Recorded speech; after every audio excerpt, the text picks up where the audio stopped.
Do I need anything else? How the fuck do you put this on? Oh.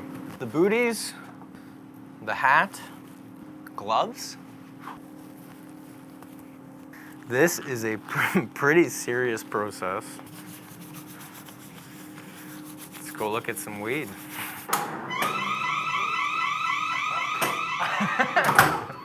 You guys have spent time in jail before, right? So there were two major reasons why Canada legalized cannabis. Canadian consumers were already pouring huge amounts of money into an unregulated and untaxable black market, and also, criminalizing cannabis clogged the judicial system and just did more social harm than good. Now with the creation of a commercial cannabis industry, Canadians are building massive cannabis companies like Aurora, which is cementing the country as the undisputed world leader in weed. So the drying room always has the most intense smell of cannabis in any cannabis facility. That smells and incredible. This is I really like the smell. I feel like I'm walking through a forest of cannabis. With weed going mainstream, billions are up for grabs. The Canadian pot market alone could be worth $7 billion in 2019, which is why companies like Aurora are racing to grow and capitalize on the green rush. So this facility is now one of our smaller facilities, about 55,000 square feet, and it still remains an incredibly advanced facility in terms of the technology. But our Sky class facilities, the very first of which is called Aurora Sky, located at Edmonton International Airport, is much larger. It's 800,000 square feet, bigger than 16 football fields, and will produce over 100,000 kilograms of high-quality cannabis per year. We've got our medical market with tens of thousands of registered patients. Very soon, we've got the consumer market with the anticipation of millions of Canadians using cannabis products. And then the biggest one of all is the international medical market. And then the international consumer market, which we expect will come very soon after that. We think that the experience will be like in Canada, where if you've got a smoothly operating, effective medical system, suddenly the pressure increases for the social harms caused by criminal prohibition to be removed.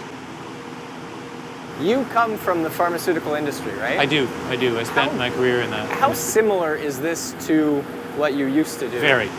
So in a pharmaceutical manufacturing facility, you'd see a lot of the same technologies. This is a very, very sterile environment.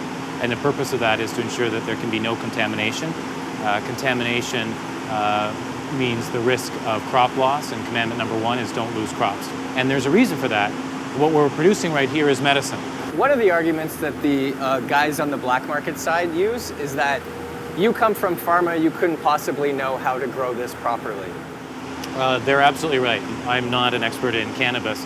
We have a very special, a unique company culture at Aurora that is a mix of people from mature industries like me and people who come from the cannabis community who've been growing cannabis for a suspiciously long time. And very significantly, the cannabis culture is what brought us to this point.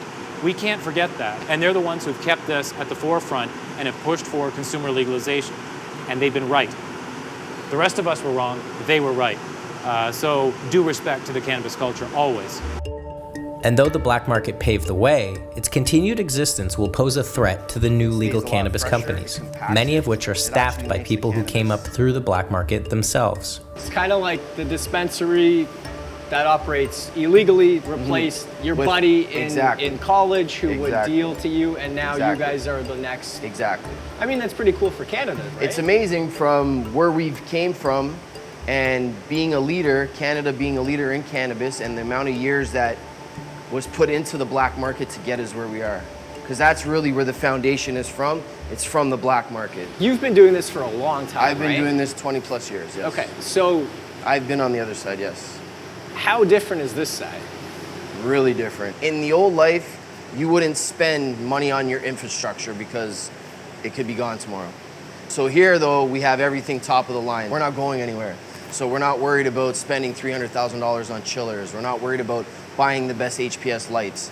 There is a big difference. So having that environment wouldn't produce the same product that this environment's producing.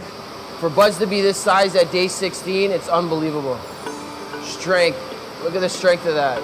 I couldn't break that if I wanted to. The smell is unbelievable. Dreams do come true, and that's really what it is, because there was many years where I was in a basement and I was doing this in the dark, and I would say to myself, man, it would be really cool if one day this was like legal and we could actually do this as a business. And now that it is becoming legal, the ancillary benefits for Canadian society at large could be enormous.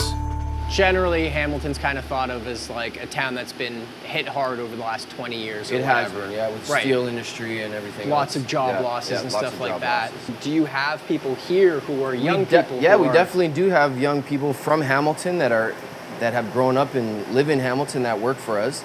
We in this facility have about 25 people working right now. When our greenhouse is built out, we'll have upwards of 100, 150 employees, and they will primarily be from the Hamilton area. With the industry ramping up, some Canadian towns that open their doors to the licensed producers early are seeing enormous economic and societal changes already. We're probably the best example of anywhere in the world of how a changing landscape and changing attitudes on cannabis can truly transform a community. The mayor of Smiths Falls, Sean Pankow, showed us around and talked to us about how the arrival of one company changed the entire town. So you had the Hershey plant here. Yes. For a long time. Like 45 years and around there. And when did it? 2007. Smiths Falls lost their Hershey plant, the major employer in town, leaving many residents reeling in economic turmoil and emotional despair for nearly a decade. Flour, which is the active ingredient. And then in 2013, we had a group of investors come to council and say, we're interested in opening a medical cannabis business in the former Hershey plant. We see Health Canada changing the rules. From my standpoint, we looked at it being in the facility, like pharmaceutical business. If Pfizer or Abbott or somebody wanted to come to town and open up something, of course we would be totally supportive of that.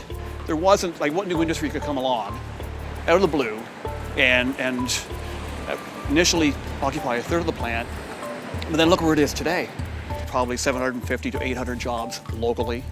They anticipate hiring probably another 300 or so before the end of the year. It's given us sort of a global spotlight on our community. And I think that's attracted a lot of outside investors to say, wow, here's a community in transition. Here is an opportunity where I want to buy real estate and open a business. People recognizing we're seeing incredible growth.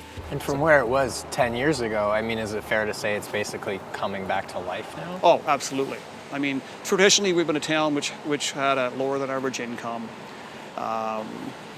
lower property values than a lot of other places. And I think if you're back in 5 years, I think you'll see a dramatically changed community. We're seeing it already.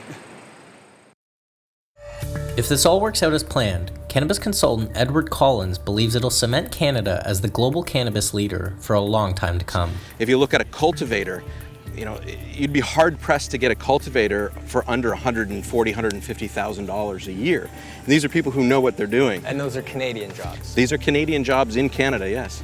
Canadians have been doing this for a very long time, very well. We're known far and wide. I think beer and cannabis and hockey.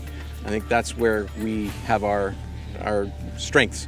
And so I see it as just a massive opportunity for Canada to really be the global leader in the cannabis industry. We've done studies where users will be anywhere from 15 to 17 million people in Canada. That's half the population, essentially. And Canada's small compared to our global opportunities. I miss the tech boom, but I certainly am not going to miss this boom. And I think this boom's going to go a lot smoother.